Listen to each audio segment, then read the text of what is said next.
here in Greenland. For various reasons, touching each of the areas that they focus on, I thought it would be worth hearing from each of them for a little while. So, Chris, if you would say a few words about the importance of energy. Thanks, Chris. Here we are. I will. Echo the Vice President's comments to thank you for your service to our country, wherever it is, whatever it takes. And I think we see right here in this beautiful air base in the high Arctic what energy can do. We can make a tough high Arctic environment a beautiful place to live, a comfortable place to live, all sorts of scientific instrumentation, military mission to monitor what's going on in the world. None of this was possible not long ago.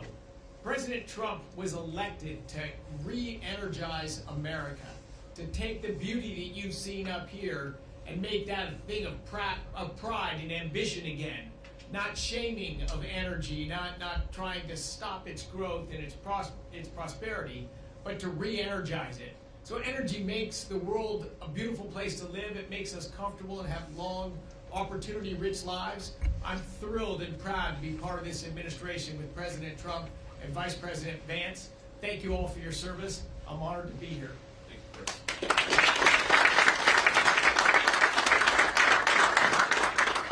I guess when we flew in, it did look a little bit like Utah in the wintertime. Only there are substantial portions of this land that are always covered in ice, and it doesn't change. I really enjoyed talking to a number of you a little while ago as you were telling me that when you're deployed here for a year without your family, without your spouse, without your children. That is emblematic of so many of the sacrifices that so many of our armed services personnel make. And my conversations with our airmen and guardians this afternoon reminded me of the fact that the American people are indeed in good hands. They're in your hands. What you do here makes us safer. And when we're going about our business, our day-to-day lives at home, we don't have to worry about the things that you worry about because you're doing it for us. Thank you so much for that. And I look forward to learning more about what you do here and about the future of the United States and its interaction with this amazing land in this part of the world. Thank you.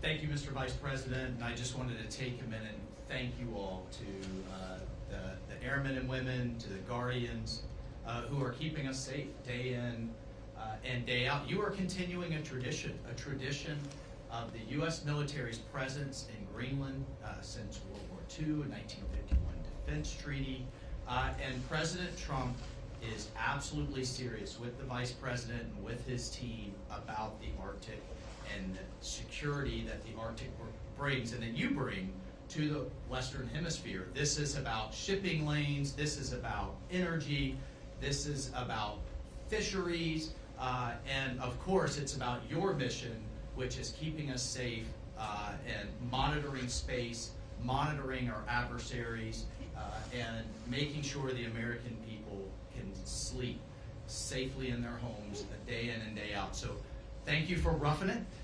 Thank you for being without your families. I bet every one of you are going to pick somewhere in, I don't know, Florida or the Bahamas or something for your next duty station, I would think. But this is also, I mean, what an incredible adventure. I have yet to meet a veteran. My wife is a veteran.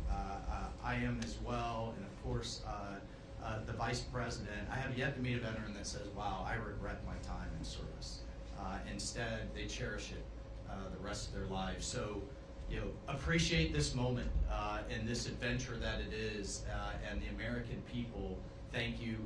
President Trump thanks you, and I know the Vice President and the Second Lady thanks you as well. And it's just really an honor to be with you today. Thanks so much.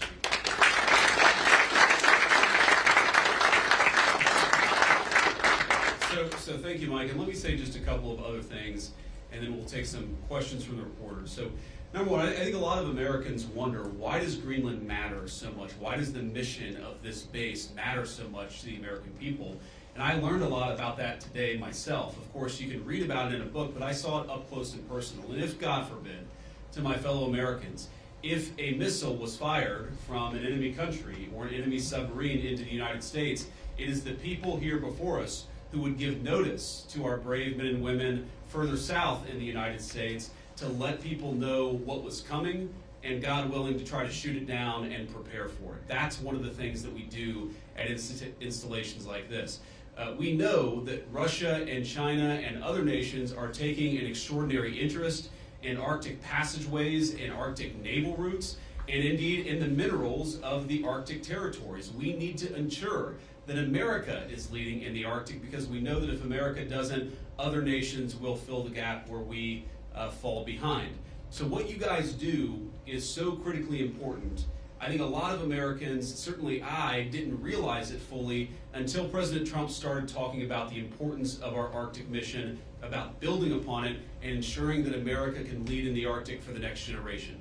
And now I want to talk about, of course, the interaction and what Denmark, I think, has done, and sometimes in partnership with us, but let's be honest, what Denmark over the last 20 years has failed to do in some cases, because we know that unfortunately this place, this base, the surrounding area is less secure than it was 30, 40 years ago, because some of our allies haven't kept up. As China and Russia have taken greater and greater interest in Greenland, in this base, in the activities of the brave Americans right here, we know that too often our allies in Europe have not kept pace. They haven't kept pace with military spending, and Denmark has not kept pace in devoting the resources necessary to keep this base, to keep our troops, and in my view, to keep the people of Greenland safe from a lot of very aggressive incursions from Russia, from China, and from other nations. Now, President Trump, as he says all the time, and as a lot of people recognize, is a president of peace. We want to have good relationships with everybody. That includes, even to the extent possible, the Chinese and the Russians. But part of having good relations is showing your strength when you have to. And unfortunately, the story of Greenland over the past 20 years when it comes to security is that we've underinvested in the infrastructure, we've underinvested in the security architecture, and we've underinvested in the brave men and women who are doing a very hard job, as Mike said, to keep all of us safe. That has to change. Now, when I pointed out a couple of weeks ago that in some ways, with all due respect to our Danish allies, they had not kept pace, there was a lot of criticism from Denmark, a lot of attacks at the Trump administration, at the president, at me, at others in our administration for saying the obvious, which is that Denmark hasn't done a good job at keeping Greenland safe. And one of the things I heard was, well, what about the many Danes who lost their lives in the war on terror fighting alongside the United States? Well, look, we obviously honor the sacrifice of our Danish friends in the war on terror 20 years ago, just as, for example, the French honor the sacrifice of Americans in Normandy 80 years ago. But recognizing that there are important security partnerships in the past does not mean that we can't have disagreements with allies in the present about how to preserve our shared security for the future. And that's what this is about. There is no amount of bullying, no amount of obfuscating, no amount of confusing the issue. Our message to Denmark is very simple. You have not done a good job by the people of Greenland. You have underinvested in the people of Greenland, and you have underinvested in the security architecture of this incredible, beautiful landmass filled with incredible people. That has to change. And because it hasn't changed, this is why President Trump's policy in Greenland is what it is. It's consistent with the first Trump administration, where you saw significant investments in Arctic security, and it will continue over the next 4 years under President Trump's leadership. And let me finally, before I kick it over to the media, make one comment about the people of Greenland. The colonel here, the base commander, who came here first as a second lieutenant, and I guess, Colonel, this is your second duty station here, and we're proud of you and proud of all of you guys who are serving and helping keep us safe. I heard a lot about the respect that our American troops show for the local Greenlandic population, the way that we make and create shelter for hunters and dog sledders, the way that we found ways to turn over traditional tribal land to some of the local populations in order to ensure that they're able to live in accordance with their values. We respect, as the President said in his State of the Union address, we respect the self-determination of Greenlanders. We believe in the self-determination of the population of the people of Greenland. And our argument is very simple. It is not with the people of Greenland, who I think are incredible and have an incredible opportunity here. Our argument really is with the leadership of Denmark, which is underinvested in Greenland and underinvested in its security architecture. That simply must change. It is the policy of the United States that will change, and I'm proud to be able to stand here with so many brave Americans to better understand the security mission and better understand what you guys do each and every day. For that, I'm grateful for your service. I'm even more grateful. I love you guys. I'm proud of you guys, and President Trump stands behind you and will for the remainder of his administration. Thank you all. God bless you.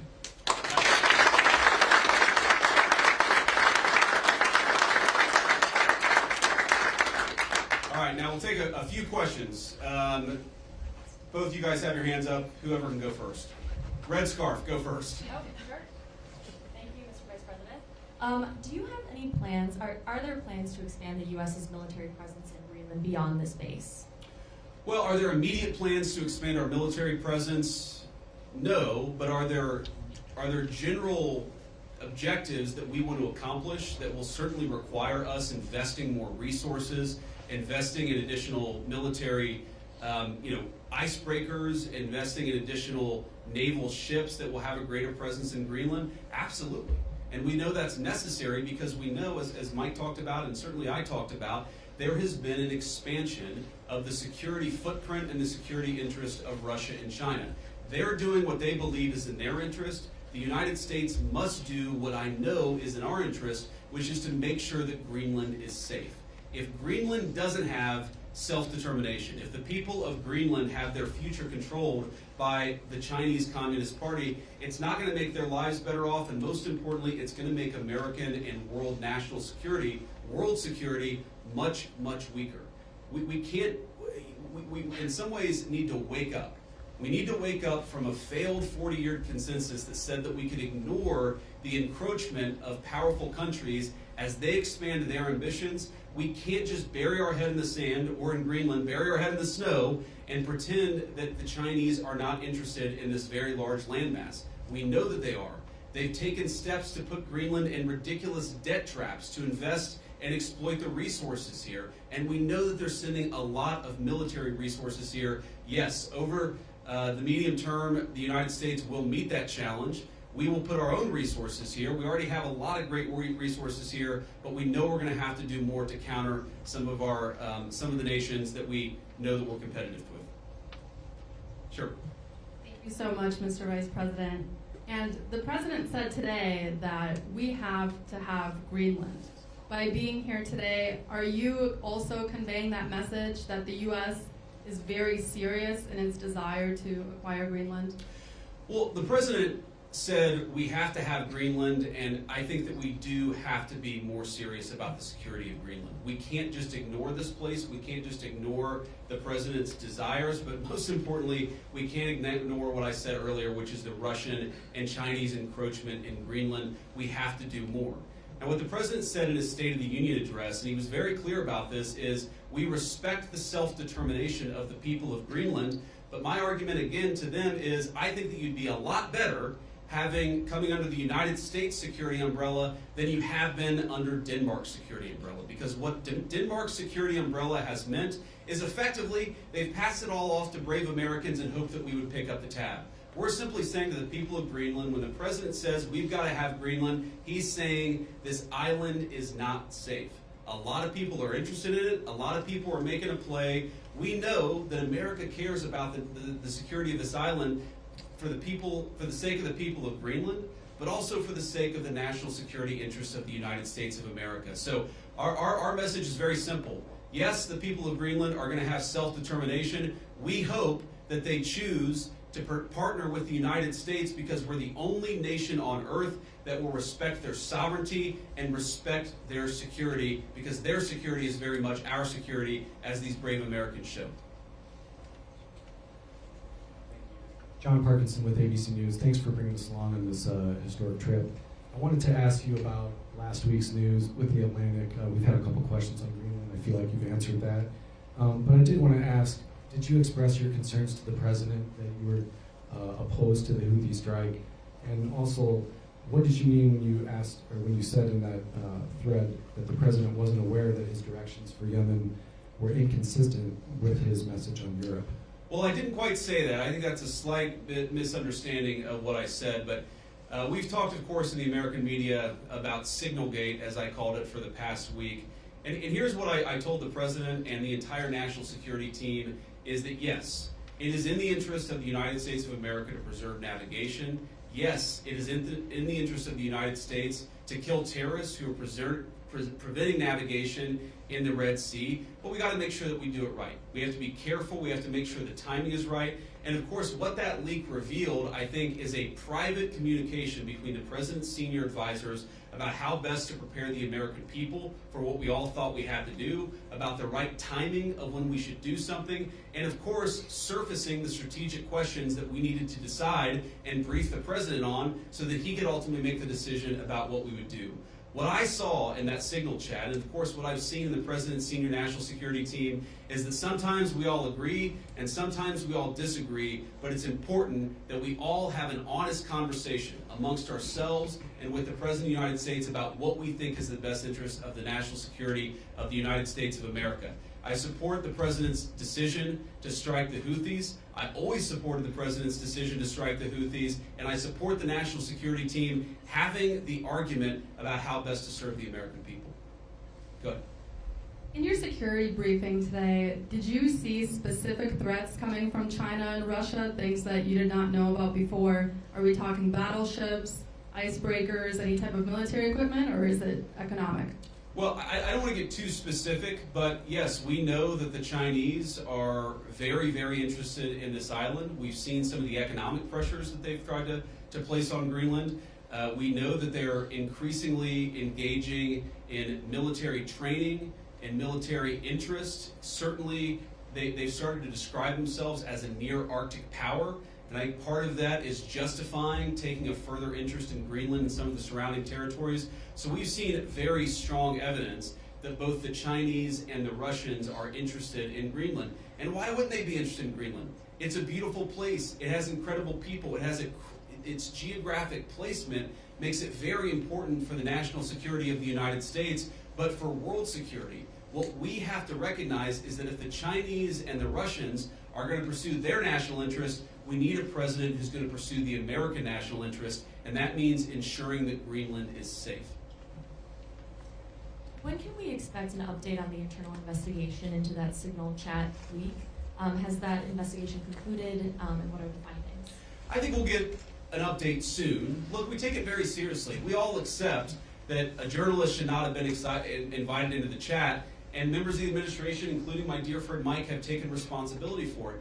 But I find the American media's obsession with this issue very, very interesting, because I happen to remember about 4 years ago when American military leadership made a catastrophic error that got 13 innocent Americans killed in Afghanistan and had about $80 billion of military equipment turned over to one of the worst terrorist organizations in the world. And for years, the American media ran cover for a Biden administration that refused to fire any generals or even launch an internal investigation that was meaningful and substantive about what happened. And now the same American media that covered for the Biden administration after the untimely death and the unnecessary death of 13 brave Americans is really, really interested in forcing the President of the United States to fire someone because of a signal chat. Because of a signal chat. That is not honest behavior from the American media, and if you think you're going to force the President of the United States to fire anybody, you've got another thing coming. President Trump has said it on Monday, on Tuesday, on Wednesday, on Thursday, and I'm the Vice President saying it here on Friday. We are standing behind our entire national security team. Can I just ask you about Yeah, go ahead. the tariffs? There's been some retaliation, some signals at least in the media that Canada's going to respond, some of these others are going to respond to the president's tariffs. What's your message for Americans that are going to see costs increase on auto manufacturing, new cars, that kind of thing? Is it Buy America, or what's the message going forward there? Well, let me say a couple of things.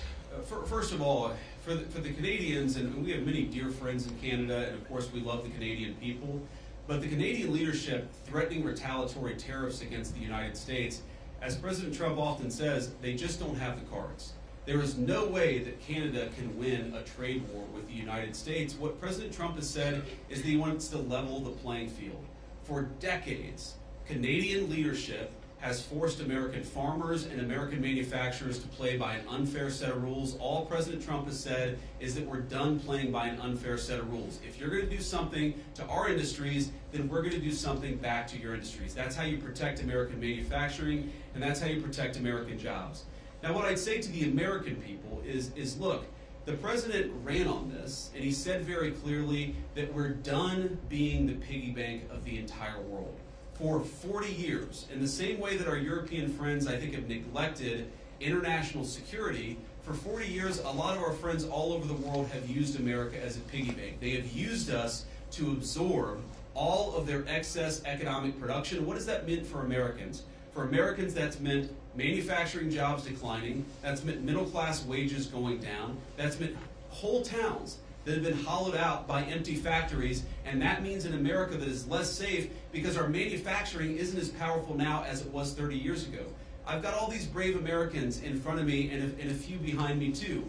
We want to send, if God forbid we have to send Americans to war, we want them to have weapons, the best weapons in the world that are manufactured in America and not in China.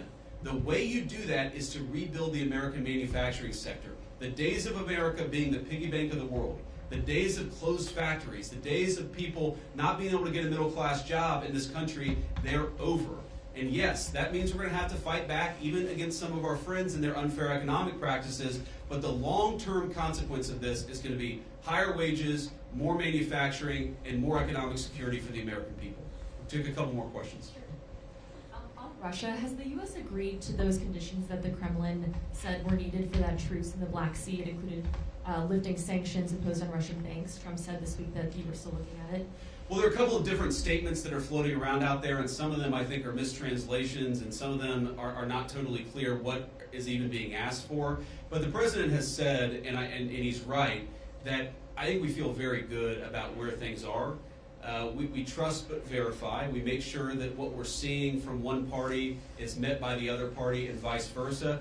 But I think that we've made an incredible amount of progress. We have to remember that this war started under Joe Biden's administration. It has led to an unbelievable amount of death and destruction. And for the first time in almost 4 years, thanks to President Trump's leadership, we have an opportunity to really achieve a peaceful settlement. The president's going to fight every single day to make sure that happens. And of course, we'll keep you guys updated as we continue to make progress. I do think if you look at what we've talked about, we've obviously got this energy infrastructure ceasefire. We've got a Black Sea commercial ceasefire that I think is almost done. And once we get there, we'll work on the next stage of the ceasefire. Yeah. The president has previously not ruled out military force when he's talking about taking over Greenland. But your rhetoric today is more about encouraging the Greenlandic people to vote for independence. Do you think the rhetoric has changed about that, or what's your message there? No, I don't think it's changed at all. Look, the president said clearly he doesn't think that military force is going to be necessary, but he absolutely believes that Greenland is an important part of the security, not just of the United States, but of the world, and of course the people of Greenland too. It's very simple. I think the president's been very consistent here from his State of the Union, from his inaugural address, and every public statement that he's made. This territory, Greenland, really matters for the security of the United States. It's extremely vulnerable right now, and if the people of Greenland were willing to partner with the United States, and I think that they ultimately will partner with the United States, we could make them much more secure, we could do a lot more protection, and I think they'd fare a lot better economically as well. This has to happen. And the reason it has to happen, I hate to say it, is because our friends in Denmark have not done their job in keeping this area safe. They just haven't done it. It's very simple. For all of our friends in the American media who attack the administration for pointing out the obvious, what is the alternative? To give up the North Atlantic? To give up the Arctic? To China? To Russia? And to other regimes that don't have the best interest of the American people at heart? We have no other option. We need to take a significant position in Greenland to keep the people here safe, but to keep our own country safe too. we'll just do one or two more. Yeah. Trump said this week the U.S. would go as far as we have to go to acquire Greenland. In that same vein, that question, are there plans that have been drafted to use military force to take over Greenland? Well, what the president has said, is that we need to have more of a position in Greenland. We need it, again, for the safety of the American people. And what we think is going to happen is that the Greenlanders are going to choose, through self-determination, to become independent of Denmark, and then we're going to have conversations with the people of Greenland from there. So I think that talking about anything too far in the future is way too premature. We do not think that military force is ever going to be necessary. We think this makes sense. And because we think the people of Greenland are rational and good, we think we're going to be able to cut a deal, Donald Trump style, to ensure the security of this territory, but also the United States of America. I'll do one more question. And you spoke about economic interests, how the U.S. could develop Greenland more economically. Could you speak a little bit more about that? I know Secretary Wright is here. Have you guys spoken about energy? Senator Lee is here as well. Just wondering what those discussions have been. No, my point actually is that other countries have explicitly gone after Greenland, and I think with a mind towards economic exploitation. Sometimes asking Greenland to get itself into terrible economic debt traps that would make the people of Greenland not self-determined and sovereign, but to mortgage their future to hostile foreign countries that don't have their best interests at heart. That is not what the United States of America wants to do. What we want to do is to protect the security of this territory because it matters for us and it matters for the people who live here. All right, guys, thank you all. And let me just say one more final word to the Guardians, the Airmen, the other service members gathered here. Thank you. From the bottom of my heart, it is incredible to be a vice president who has served just as our NSA, Mike Waltz, has served, to know the sacrifice that comes along with it, and to see that there are still incredible young Americans willing to put on the uniform and serve this country. You make America a better place, and you make an honor to serve as your vice president. God bless you guys. Thanks for having me.